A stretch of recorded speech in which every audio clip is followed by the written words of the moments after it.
जी हाँ, MP police से related एक और वीडियो लेकर आ चुका हूँ मैं आज फिर। एमपी पुलिस को अगर एक बार में क्लियर करना है तो ज़रूर से सब्सक्राइब करिए हमारे यूट्यूब चैनल को। 19 तारीख के लिए सेकंड शिफ्ट के लिए बहुत ही इंपॉर्टेंट पेपर आ चुका है। 100 में से 100 नंबर का चांस है। 19 तारीख के लिए एमपी पुलिस कांस्टेबल का पेपर है यह। तो चैनल को ज़रूर से सब्सक्राइब करिएगा। अगर आगे आने वाले हैं आपके एग्ज़ाम तो ज़रूर से चैनल को सब्सक्राइब करके रखिए, क्योंकि आगे वीडियो मिल जाएगा। और 19 तारीख में आपकी एग्ज़ाम है तो ज़रूर से तीनों सेट पढ़ लीजिएगा। चलिए वीडियो को शुरू करते हैं। ज़रूर से सब्सक्राइब करें चैनल को। चलिए वीडियो है, होलकर शासन के संस्थापक कौन थे? तो होलकर शासन के संस्थापक थे मल्हार राव। याद रखिएगा, होलकर शासन के संस्थापक थे मल्हार राव। सारी वीडियो हमने डाल रखी है, पहले भी सेट आ चुके हैं, एग्ज़ाम में क्वेश्चंस आ रहे हैं 99%। और ज़रूर से चैनल को ज़रूर सब्सक्राइब करिए ताकि आपको भी मिल सके आपका एग्ज़ाम डेट का सेट। और अभी तैयारी करिए इन सेटों से जो कि अभी चल रहे हैं। भारत में किस राज्य का समुद्र तट सबसे लंबा है? तो वह है गुजरात। गुजरात का जो समुद्र तट है वो सबसे लंबा है। अगला है, उस्ताद अमजद अली खान किस वाद्य यंत्र से संबंधित है? देखिए क्वेश्चन बार बार आ रहे हैं, रिपीट हो रहे हैं, तो ज़रूर से इनकी तैयारी कर लीजिए अगर आपके आगे एग्ज़ाम है तो भी। और जिसको भी एमपी पुलिस तैयारी कर रहा है उसको ज़रूर से शेयर करिएगा वीडियो को। देखिए उस्ताद अमजद अली खान किसके वाद्य किससे संबंधित हैं? वह है सरोद से। याद रखिएगा, सरोद से। कल के एग्ज़ाम में भी आया था ये क्वेश्चन, सरोद से। अगला है, यदि IJKL MNO को ACTV SRX से कोडित किया जाता है तो मिलियन को कैसे कोडित किया जाएगा? तो मिलियन को कोडित किया जाएगा SAVVAXR से। इसी प्रकार अगला है, कान्हा राष्ट्रीय उद्यान यहाँ स्थित है। बताइए, जल्दी से कमेंट करिए, बहुत ही इम्पोर्टेंट क्वेश्चन है। सारी कॉम्पिटिटिव एग्ज़ाम में महत्वपूर्ण है यह प्रश्न, मध्य प्रदेश से रिलेटेड हैं। तो कान्हा राष्ट्रीय उद्यान कहाँ स्थित है, ज़रूर से कमेंट करिएगा। देखिए कान्हा राष्ट्रीय उद्यान कहाँ है? मध्य प्रदेश। बहुत ही इंपॉर्टेंट है मध्य प्रदेश के लिए, सारे इंडिया के लिए महत्वपूर्ण है। मध्य प्रदेश में ऑटोमोबाइल उद्योग कहाँ केंद्रित है? मध्य प्रदेश में ऑटोमोबाइल उद्योग कहाँ केंद्रित है? मंडीदीप, मालनपुर, मनेरी या पीतमपुर? तो मध्य प्रदेश में ऑटोमोबाइल उद्योग स्थित है मनेरी में। याद रखिएगा, मनेरी में। अगला क्वेश्चन है, भीमराव अंबेडकर का जन्म कहाँ हुआ था? देखिए इंपॉर्टेंट क्वेश्चन है। BR अंबेडकर का जन्म कहाँ हुआ था? उज्जैन में, मऊ में, साजीपुर में या भोजपुर में? तो क्या अंबेडकर का जन्म हुआ था मऊ में। याद रखिएगा, मऊ में। इसी प्रकार अगला क्वेश्चन है, प्रसिद्ध पवित्र स्थल केदारनाथ किस राज्य में स्थित है? देखिए केदारनाथ का क्रेज़ बहुत ज़्यादा है, लेकिन लोगों को पता है कि नहीं कि केदारनाथ कहाँ स्थित है? उत्तर प्रदेश, उत्तराखंड, उड़ीसा या मध्य प्रदेश? तो बताइए, जल्दी से कमेंट करिए। तो प्रसिद्ध पवित्र स्थल केदारनाथ किस राज्य में स्थित है? उत्तराखंड में। याद रखिएगा, उत्तराखंड में। अगला है, इंदिरा गांधी राष्ट्रीय जनजाति विश्वविद्यालय कहाँ स्थित है? इंदिरा गांधी राष्ट्रीय जनजाति विश्वविद्यालय कहाँ स्थित है? कटनी में, अमरकंटक में, रेवा में या भोपाल में? तो वह है अमरकंटक में। देखिए वीडियो को बिल्कुल भी स्किप मत करिएगा, 100 में से 100 नंबर का चांस है 19 तारीख के लिए। और आगे आने वाली एग्ज़ाम के लिए भी बहुत ही महत्वपूर्ण प्रश्न है। महानदी नदी के बेसिन का मुख्य हिस्सा अब कहाँ है? उत्तर प्रदेश में, छत्तीसगढ़ में, मध्य प्रदेश में या झारखंड में? तो देखिए छत्तीसगढ़ में है। महानदी का बेसिन का मुख्य हिस्सा अब छत्तीसगढ़ में। कॉपी और पेन लेके ही ज़रूर बैठें, क्योंकि नोट कर लीजिए, क्वेश्चन को नोट करके लिख कर याद करोगे तो बहुत अच्छा होगा।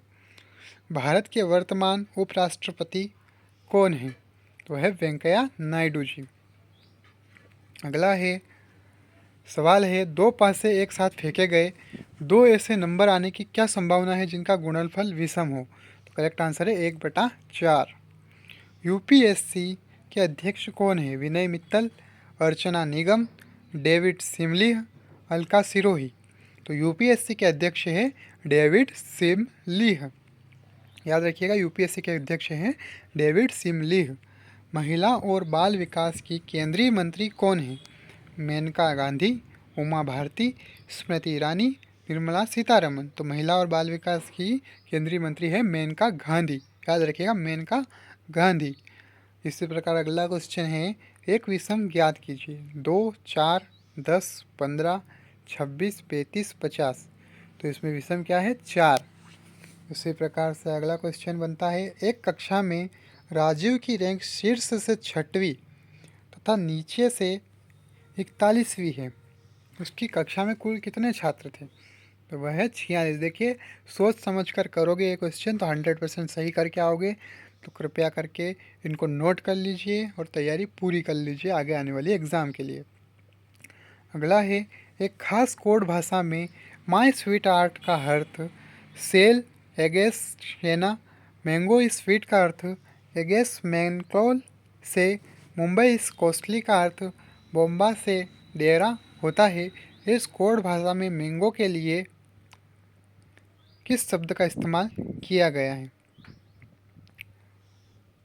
तो वो है मैनकोल, MNKOL। भारत में सबसे पुरानी परिष्करणी रिफाइनरी कौन सी है? डिगबोई परिष्करणी, IOC परिष्करणी, मथुरा परिष्करणी या RIL परिष्करणी? तो भारत में सबसे पुरानी रिफाइनरी कौन सी है? वो है डिगबोई परिष्करणी। याद रखिएगा, डिगबोई परिष्करणी। इसी प्रकार से अगला सवाल है, ज़रूर से सोल्व करिएगा। कॉपी पेन लेकर बैठे हैं तो ज़रूर से नोट कर लीजिए सवाल को। इसका करेक्ट आंसर भी देख लीजिए, 6,4 है। इसी प्रकार अगला है, लुप्त संख्या को चुनकर श्रृंखला को पूरा कीजिए। देखिए, करेक्ट आंसर इज 46। अगला है, लुप्त संख्या चुनकर श्रृंखला को पूरा कीजिए। 6, 11, 21, 36, 56। 6, 11, 21, 36, 56। तो अगला क्या है? 81। इसी प्रकार अगला भी है, इसका करेक्ट आंसर है 11। अगला आगे बढ़ते हैं। देखिए, निष्कर्ष वाले सवाल आ चुके हैं। कोई चम्मच प्लेट नहीं है, सभी कांटे चम्मच है। तो निष्कर्ष क्या है? कोई कांटा प्लेट नहीं है, कुछ चम्मच प्लेट हैं। तो देखिए, केवल निष्कर्ष 1 अनुसरण करता है। देखिए, यानी कि निष्कर्ष 1 मैच करता है, सही है। इसी प्रकार से अगला भी है कथन निष्कर्ष वाला, सभी तारे उपग्रह हैं, कुछ उपग्रह ग्रह है। तो निष्कर्ष क्या है? कुछ ग्रह तारे हैं, सभी उपग्रह ग्रह है। तो करेक्ट क्या है? नहीं निष्कर्ष 1 और नहीं निष्कर्ष 2, दोनों ही गलत है। अगला है, सभी साड़ी ड्रेस है, कुछ चूड़ीदार ड्रेस है। तो निष्कर्ष क्या है? सभी ड्रेस साड़ी नहीं है, कुछ ड्रेस चूड़ीदार है। तो करेक्ट आंसर क्या बनता है इसका? नहीं निष्कर्ष 1 और नहीं निष्कर्ष 2। देखिए, 2015 में आयोजित NSSO स्वच्छता सर्वेक्षण द्वारा भारत में सबसे स्वच्छ शहर घोषित किया गया किसको? उत्तराखंड को, सिक्किम को, गोवा को या केरल को? तो देखिए, भारत में सबसे स्वच्छ शहर घोषित किया गया सिक्किम को। सॉरी, सबसे स्वच्छ राज्य, सबसे स्वच्छ शहर तो इंदौर है ही। चुनाव संग्रहालय में स्थित है, दिल्ली में, मुंबई में, चेन्नई में या कोलकाता में? तो चुनाव संग्रहालय स्थित है दिल्ली में। याद रखिएगा, चुनाव संग्रहालय कहाँ स्थित है? दिल्ली में। अगला क्वेश्चन है, मध्य प्रदेश राज्य औद्योगिक विकास निगम की स्थापना कब हुई थी? मध्य प्रदेश राज्य औद्योगिक विकास निगम की स्थापना हुई थी 1965 में। अगला है, काठमांडू विश्वविद्यालय ने 2016 में को एक मानद डॉक्टर ऑफ लेटर्स उपाधि से पुरस्कृत किया था? नरेंद्र मोदी, प्रणब मुखर्जी, करण सिंह या मनमोहन सिंह? तो correct answer is Pranab Mukherjee. अगला है, राष्ट्रीय खाद्य सुरक्षा अधिनियम को में पारित किया गया था? करेक्ट आंसर है 2013 में। राष्ट्रीय खाद्य सुरक्षा अधिनियम 2013 में पारित किया गया था। अगला है, यदि रेजिम को EEI-GMR से कोडित किया जाता है तो लगान को कैसे कोडित किया जाएगा? तो लगान को कैसे कोडित किया जाएगा? NAAGAL से। नोट कर लीजिए, कॉपी पेन लेके बैठना ज़रूरी है। यदि इंडिया को HLAEV से कोडित किया जाता है तो अमेरिका को कैसे कोडित किया जाएगा? तो करेक्ट आंसर है ZKBNDWT।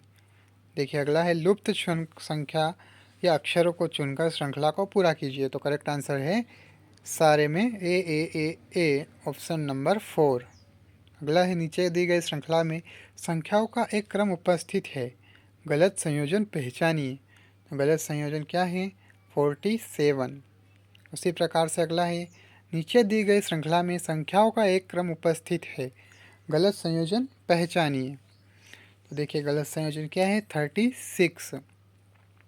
अगला है, कंडला राज्य का एक समुद्री बंदरगाह है। किस राज्य का? कंडला किस राज्य का एक समुद्री बंदरगाह है? गुजरात का, तमिलनाडु का, आंध्र प्रदेश का या पश्चिम बंगाल का? जिस जिसको पता है ज़रूर से कमेंट करिए। जिस जिसकी एग्ज़ाम आगे आने वाली है ज़रूर से कमेंट करिए और एग्ज़ाम की पूरी तैयारी करके रखिए। तो देखिए कंडला गुजरात राज्य का एक समुद्री बंदरगाह है, याद रखिएगा, कंडला गुजरात राज्य का एक समुद्री बंदरगाह है, सी पोर्ट। अगला है, एक खास कोड भाषा में फोरक क्लोल लॉक का अर्थ टाई द क्नॉट, क्लोल सेडा फेमा का अर्थ द शार्प नाइफ तथा लॉक कोक वॉक का अर्थ ब्लू नेक टाई होता है। इस कोड भाषा में फोरक के लिए किस शब्द का इस्तेमाल किया गया है? The correct answer is not, not. अगला है, भारत में पहली पैसेंजर ट्रेन इस वर्ष शुरू हुई थी। याद रखिए, बहुत ही महत्वपूर्ण क्वेश्चन है, सारी इंपॉर्टेंट है एग्ज़ाम के लिए। भारत में पहली पैसेंजर ट्रेन इस वर्ष शुरू हुई थी, बताइए कौन से वर्ष में? तो है 1853 में। याद रखिएगा, भारत में पहली पैसेंजर ट्रेन जो शुरू हुई थी वो हुई थी 1853 में। अगला है, एक विषम ज्ञात कीजिए।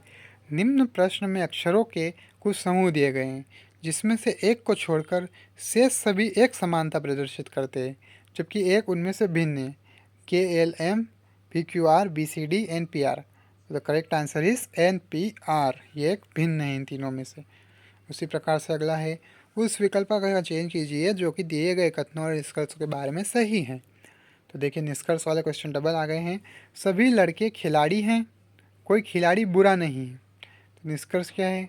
कोई लड़का बुरा नहीं है, सभी खिलाड़ी लड़के हैं। तो देखिए बिल्कुल इजी है, केवल निष्कर्ष वन अनुसरण करता है। Mental ability and mental aptitude से रिलेटेड क्वेश्चन आ चुके हैं। देखिए क्वेश्चन सवाल है ये, इसका करेक्ट आंसर देख लीजिए, नोट करिए, बिल्कुल समझने की कोशिश करिए इन सवाल को। ना आए तो रट्टा मारिए, बिल्कुल इम्पोर्टेंट है, 100 में 100 नंबर का चांस है। नीचे दिए गए क्रम में अगली आकृति कौन सी आएगी? 100 में से 100 नंबर पक्के हैं भाई साहब। देखिए अगली आकृति ये वाली आएगी। अगला है, मैंने संतरों की 15 पार्सलों को भेजा। यदि प्रत्येक पार्सल 10 1/2 किग्रा की है तो पार्सलों का कुल वजन क्या था? वह है 157.5। देखिए जो सवाल वाले क्वेश्चन है नोट कर लीजिए, इनको समझने की कोशिश करिए, हल करिए। ना आए यूट्यूब पे देखिए, बिल्कुल समझिए इनको। हमारे चैनल पर A to Z वीडियो मिल जाएगी MP पुलिस से रिलेटेड। यदि निम्न दो वर्ग अति व्यापित होते तो निम्न में से कौन सा एक विकल्प बनता? देखिए दोनों जुड़ जाते तो कौन सा बनता? बिल्कुल इजी है, आपका दिमाग सही जगह पे है कि नहीं वो चेक हो रही है यहाँ पे। तो सही है तो बिल्कुल बता दोगे आप। तो देखिए कौन सा बनता, बताइए कौन सा बनता? ये वाला, देखिए चौथा नंबर वाला करेक्ट आंसर है। अगला है, नीचे दिए गए क्रम में अगली आकृति कौन सी आएगी? देखिए सोचिए अगली आकृति कौन सी आएगी? द करेक्ट आंसर इज ये वाला। उसी प्रकार से अगला है, अभी और प्रेम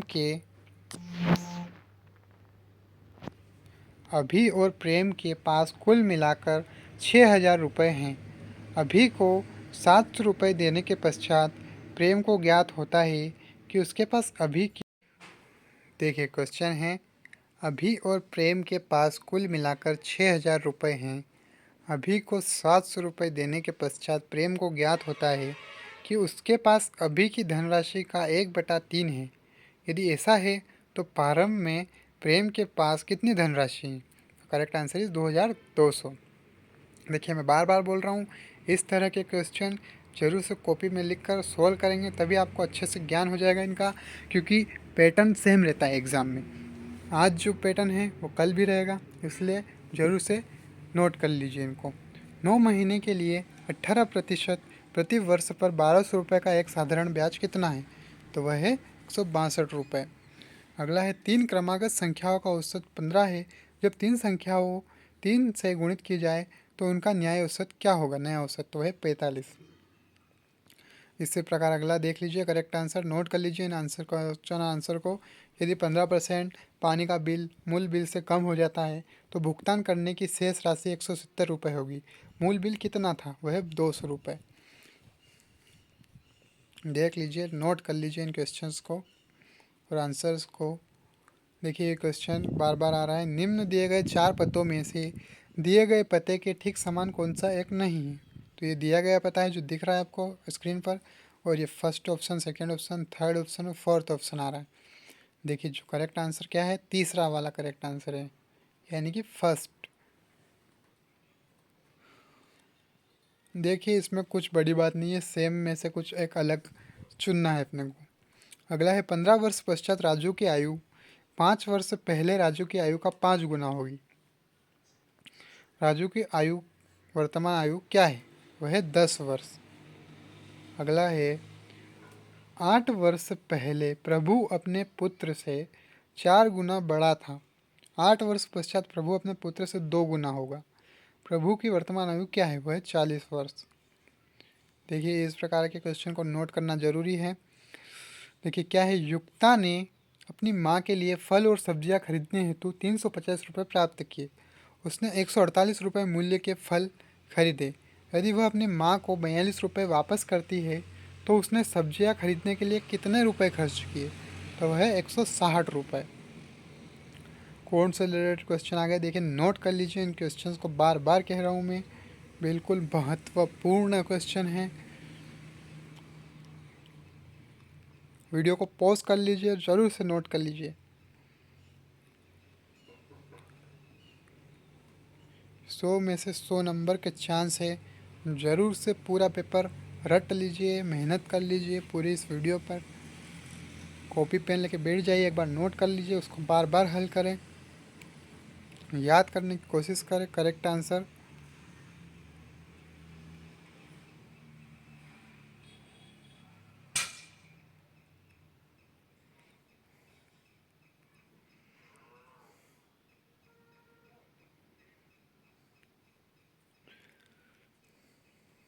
और चैनल को ज़रूर से सब्सक्राइब कर दीजिएगा ताकि आगे आने वाली वीडियो जल्द से जल्द आप तक पहुंच सके। देखिए औसत निकालना है इसका, 39, 45, 51, 57, 63 और 69। इनका औसत क्या होगा? 54। देखिए इसका करेक्ट आंसर क्या है? 12 घंटे 14 मिनट। उसी प्रकार अगला है, एक ट्रक के पहिए का व्यास 0.5 मीटर है। यदि वह 275 मीटर की यात्रा करता है तो वह कितने परिक्रमण करेगा? तो वह 175। देखिए साइंस तथा सिंपल एरिथमेटिक्स से रिलेटेड क्वेश्चन आ गए हैं, सवाल दिए गए हैं इसमें भी फिजिक्स से रिलेटेड। देखिए एक मोटर फैक्ट्री में एक वर्ष में 5 तरह के वाहनों का उत्पादन किया गया, जिसका विवरण निम्न में दिया गया है। यदि ये डाटा पाई चार्ट में निरूपित किया गया होता तो वेन के लिए क्या कोण होता? तो वेन के लिए कोण होता 24 डिग्री। अगला है एक सवाल ही इसमें भी, ए की वैल्यू ज्ञात करनी है। इसमें ए की वैल्यू 17 है। देखिए समांतर चतुर्भुज में एक्स का मान ज्ञात करना है। एक्स का मान है 140 डिग्री। उसी प्रकार अगला एक कोण से रिलेटेड क्वेश्चन है, एक सम चतुर्भुज ABCD में यदि कोण ए इक्वल टू 80 डिग्री, कोण बी इक्वल टू 100 डिग्री, कोण सी इक्वल टू 50 डिग्री, तो कोण डी क्या होगा? तो कोण डी 130 डिग्री। देखिए इसी तरह के क्वेश्चन बार बार रिपीट हो रहे हैं। देखिए बिल्कुल सेट, बिल्कुल सेम आ रहे हैं। 19 तारीख के लिए बहुत ही महत्वपूर्ण है, ये ज़रूर से रट लीजिए, आगे आने वाली एग्ज़ाम के लिए भी बहुत ही ज़्यादा महत्वपूर्ण है। नॉयलॉन के कपड़े सूती कपड़ों की तुलना में तेज़ी से सूखते हैं, क्यों? इसमें जल अवशोषण की निम्न मात्रा होती है। प्रकाश संश्लेषण उत्पादक की दर का क्या होता है? जब तापमान धीरे धीरे इष्टतम तापमान से अधिक हो जाता है तो वह उत्पादकता एक समान रहती है। वाहनों में प्रयुक्त होने वाला पीछे दिखने वाला दर्पण निम्न होता है। देखिए बहुत ही महत्वपूर्ण है, सारी इम्पोर्टेंट एग्ज़ाम के लिए इम्पोर्टेंट है ये। जरूर से कमेंट करिए इसका आंसर कौन सा है, वाहनों में प्रयुक्त होने वाला पीछे देखने का निम्न दर्पण। तो वह करेक्ट आंसर देखिए उत्तल दर्पण है। जिसको पता था जरूर से कमेंट करिएगा कि ये वाला आंसर आपको पता था। विद्युत धारा निम्नानुसार प्रवाहित होती है, उच्च विभव से निम्न विभव की ओर। याद रखिएगा, उच्च विभव से निम्न विभव की ओर। अगला है बॉक्स टाइप सोलर कुकर में जो भाग ग्रीन हाउस प्रभाव उत्पन्न करने के लिए उत्तरदायी है वह है कांच की शीट। याद रखिए, कांच की शीट। अगला है पौधों में एक प्रकार का उत्तक जो कि सक्रिय रूप से विभाजित होता है निम्न कहलाता है विभज्योतिक उत्तक। याद रखिएगा, विभज्योतिक उत्तक। अगला है एक भ्रूण बड़ा होकर शिशु बनता है, इस परिवर्तन के लिए सर्वाधिक सक्रिय प्रक्रिया कौन सी होती है? समसूत्रण, अर्धसूत्रण, सुधार या पाचन?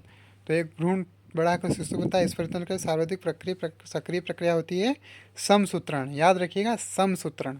मोटी मितोसिस। अगला है एक कुआं तालाब का समस्त प्राकृतिक पशुओं तथा पौधों के लिए के साथ संतुलित अवस्था में बने रहना निम्न का उदाहरण है पारिस्थितिक तंत्र का। परासरण की सबसे उचित परिभाषा चयन करें।